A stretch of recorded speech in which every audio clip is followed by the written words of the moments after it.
What's up, YouTube? Dark God here again with day 4 of my reviews of the October Horror Challenge. Today I watched 4 movies. I'll get to them in a second. My shirt today, this is a real stretch of a horror movie, but I'm trying to get 31 shirts and I'm not exactly right there. So today it is actually my vote no on the Daleks. Obviously a Doctor Who t-shirt, but did star Peter Cushing, so that is my tie into horror. And let's face it, the Daleks are very horrible when it comes to monsters, very evil and everything. So I do think it connects. As far as the movies, first movie I watched was 2016, directed by Kevin Smith, Yoga Hosers. Supposed to be the sequel to the movie Tusk, or not a direct sequel, but part of the trilogy. I actually never seen Tusk. I just decided to watch Yoga Hosers because I saw it on. I think Kevin Smith should stick to his more comedic movies. I know there's comedy in this, but stick to Clerks and give us Clerks 3. Give us Mallrats 2. Give us something like that. Even another Jay and Silent Bob Strike Back. Even another Dogma. Neither than Chasing Amy. Yoga Hosers, it just did not work. The comedy fell flat. The acting from the girls wasn't actually too bad. I was going to say Tom Cruise. Johnny Depp is actually really good in it for the small part he's in it.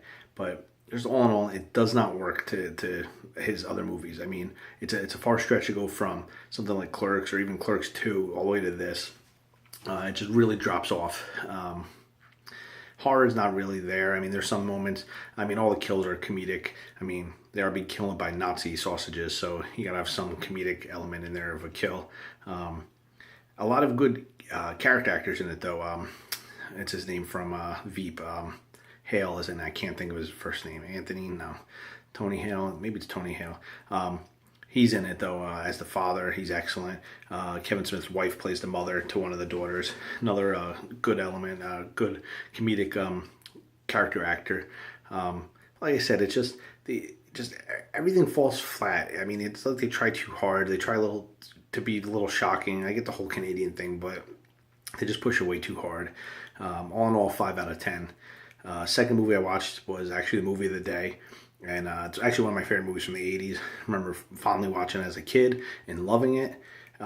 Killer Clowns from Outer Space by the Chiodo Brothers.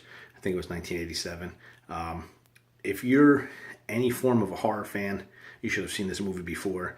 I shouldn't have to review this for you. You should know what Killer Clowns from Outer Space is. I mean, it's carny, it's zany, but it works on so many different elements. I mean, how the things they use that are so like joking that become weapons, and the popcorn and the cotton candy are bad for people and kill them and harm them. And then the best thing about this that I think gets overlooked so much, 2 things actually. The music's excellent in it, and the special effects. I believe the Chiodo Brothers did their own special effects in this. I think they did really good special effects. I mean, they're decent directors in the sense that they know what they're working with, and that's all they deal with. They just focus on that, and it works. I mean, movies Killer Clowns from Outer Space, and it's still, to me, considered a classic. And when it comes to the horror genre, a staple of the 80s. For me, 6.5 out of 10. But like I said, I shouldn't have to review that for you. If you're any form of a horror fan, you should know that and have seen it already. Third movie I watched was The Sand, 2015 now. You might know it as The Sand or Killer Beach or like any other title, which is never a good thing when a movie has multiple titles. I've seen it online as all 3 actually on YouTube. They actually had the full movie of it.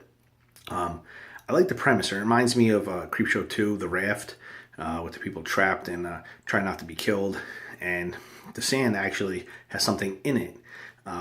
Some creature that is killing the people as soon as they touch the sand. And it has good moments, but it has terrible CGI, like Sci-Fi Channel bad CGI, but even worse. It makes an asylum movie. I don't even know if it is an asylum movie. It makes an asylum movie look like it was directed by like Coppola or somebody else that you would consider like a really good director. I don't even know if you consider Coppola a good director, but you get what I mean. And the acting is atrocious. Nobody can act in this movie at all. Even Jamie Kennedy comes on and he's the best actor of the movie. and he just is there to ham it up and do his usual shtick and just get his name on there so that they could say, hey, it's a horror movie starring Jamie Kennedy. And that's really all I could say about that movie. It is definitely, definitely, definitely that bad. The fourth movie I watched, I saw it on the computer. I had to watch it, and I hate that I saw it because it was Phantasm Ravager. Oh, sorry, The Stand was, by the way, 4 out of 10. Phantasm Ravager was the next one I watched. I'm sad that this is Angus Scrimm's last horror movie, that this is what he goes out on, that this is the final installment of Phantasm. I mean, for years you heard that this movie was getting made. It finally gets made, and it's just a big steaming pile of crap. It's like, even Angus Scrimm, I know he's sick in it, but it just felt like he didn't even care.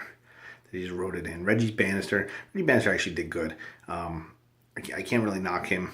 He was his usual self, the Reggie character.